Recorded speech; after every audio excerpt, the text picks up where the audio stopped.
नमस्कार। आप देख रहे हैं समाचार विश्लेषण को।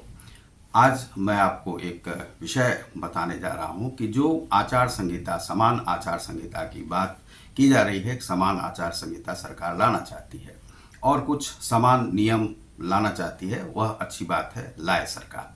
लेकिन कुछ जो कमियां हैं देश में, जो नियमों का और संविधान का जो धज्जी उड़ाता है, जो कि वह इस प्रकार से उड़ाता है, जो साहूकारों को जो है सो किस प्रकार से छूट दे दी जाती है। तो बैंकिंग सिस्टम जो भारत का है वह बिल्कुल ही सही नहीं है, चरमराया हुआ है। वह लोन देने में भी इसी प्रकार से देखती है, मुंह देखती है, कहाँ से घूस मिलेंगे, कहाँ से क्या मिलेंगे। और बैंकिंग नियम सिस्टम जो है एक समान है नहीं। तो सबसे पहले आप तो बैंकिंग नियम को ठीक कीजिए, और कहीं कहीं पर जो दो तरह के कानून चलते हैं वह कानून नहीं चले तो अच्छा है। तब आप आचार संहिता की, समान आचार संहिता की बात कर सकते हैं, जो आप कर सकते हैं। लेकिन आप करते हैं नहीं, कर नहीं पाएंगे, क्योंकि समान आचार संहिता लाने में आपको बहुत सारी कठिनाइयां हैं। तो सबसे पहले इसी विषय पर मैं बताना चाहूँगा। आपने यदि हमारे चैनल को सब्सक्राइब नहीं किया होगा, सब्सक्राइब करें, बेल आइकन को जरूर दबाएं, जिससे कि आपको हमारे सारे नोटिफिकेशन समाचार विश्लेषण के मिलते रहेंगे। हम इसी प्रकार की खबर लाते रहते हैं जो कि देश हित में होता है। तो बैंकिंग सिस्टम में कुछ बैंक जो हैं प्राइवेटाइजेशन के नाम पर, निजीकरण के नाम पर, जो वह निजी बैंक है, उन्हें अपने सिस्टम अपने आप डेवलप करने के लिए दे दिया गया है, जिससे कि जीएसटी का भी उन्हें प्राप्त होता है सरकार को। और बहुत सारे ऐसे ऐप इंडिया के अंदर में घूम रहे हैं जो कि देश का शोषण कर रहे हैं, सामान्य नागरिकों का, जो कि लोन ऐप के रूप में काम कर रहे हैं। तो उन लोन ऐप पर किसी भी प्रकार का अंकुश सरकार का नहीं है। दूसरा है कि जो बैंकिंग सिस्टम है, तो एक एसबीआई के लिए अलग रूल है, दूसरा है कि एचडीएफसी के लिए अलग रूल है, आईडीएफसी के लिए अलग रूल है, कुछ नए नए जो बैंक हैं इंडसलैंड बैंक के लिए अलग है। ये सभी प्राइवेट जो बैंक हैं उनके लिए अलग अलग रूल सरकार ने बनाए हुए हैं। जो कि जैसे मान लीजिए कि आप यदि किसी बैंक में हैं, तो मान लीजिए कि आपको एक राशि रखनी है, चाहे 500 रुपये का हो बैंक में। तो सरकारी बैंक में आप, जैसे जनधन अकाउंट है, उसमें आप नील, जीरो बैलेंस पे रख सकते हैं। कहीं पर 500 का है, कहीं पर 1500 का, ग्रामीण क्षेत्र में 2500 का, इस प्रकार से रखा जाता है। तो जब आपने ग्रामीण क्षेत्र में 2500 रखा है, शहरी क्षेत्र में 3000 रखा है, तो कुछ बैंकों में ऐसे नियम क्यों हैं कि आप 10,000 से कम नहीं रख सकते हैं। दूसरा है कि जब आपके 10,000 से जैसे ही कम होते हैं, आप जो है 708 रुपया काट लिया जाता है।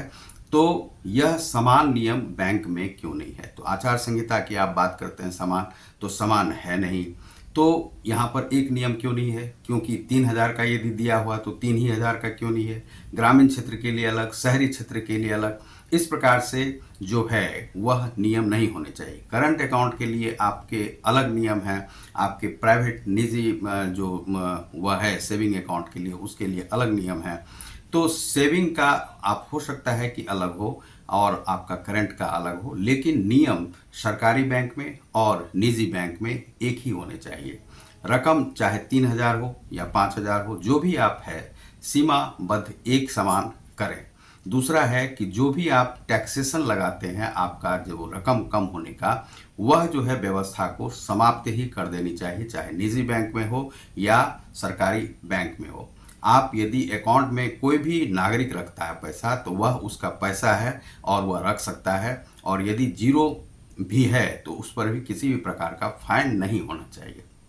लेकिन आप यदि एसबीआई के लिए अलग रूल है, एचडीएफसी के लिए अलग रूल है, अब इसमें क्या होता है कि एक समान तो आपके नियम है नहीं कहीं भी।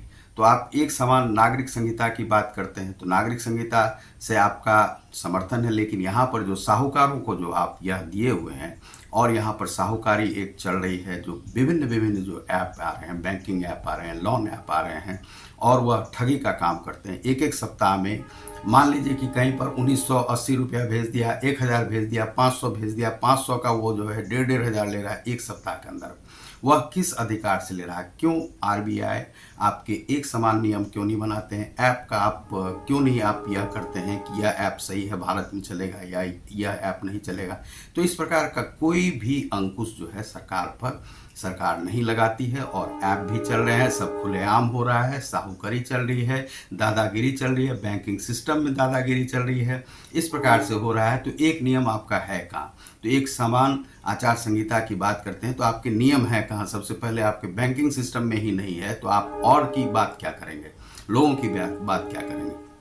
आपके बैंक मजबूत होने चाहिए, बैंक में जो है कार्य अच्छी तरह से होने चाहिए एक समान नियमों के तहत हो। लेकिन मान लीजिए आप निजी बैंकों को कुछ देना ही चाहते हैं तो मान लीजिए कि 100 रुपये तक का आप दे सकते हैं, लेकिन मान लीजिए कि वह नियमित रूप से कह दीजिए कि आपको 100 रुपये देने पड़ेंगे। यदि आप SBI में है तो 20 रुपये आप यदि अकाउंट खोलते हैं तो 20 रुपये का आप लगा सकते हैं कि मासिक रूप से आपको यह देना पड़ेगा यदि आपको लगाना। लेकिन यह नहीं कि आपके इतने रकम कम हो गए तो आपको इतने देने पड़ेंगे।